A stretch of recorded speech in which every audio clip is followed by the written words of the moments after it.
আমি দাঁড়িয়ে আছি এই এলাহাবাদের প্রয়াগরাজে এই পল্টুন ব্রিজের ওপর। দেখুন,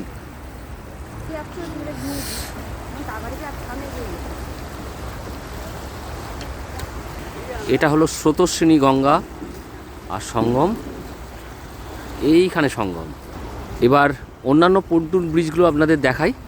দেখতে পাবেন পর পর রয়েছে অনেকগুলো পন্টুন ব্রিজ, প্রচুর প্রচুর পন্টুন ব্রিজ, যে ব্রিজের ওপর দিয়ে এই মেলার সময় অগণিত মানুষজন আসবেন।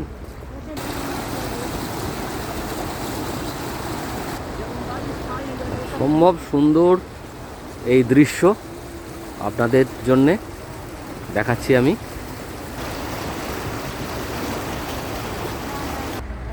প্রয়াগরাজের কুম্ভ মেলা উপলক্ষে এই যে ব্রিজ, এই ব্রিজ না সত্যি গ্রেট, দারুণ। কেমন লাগলো এটা?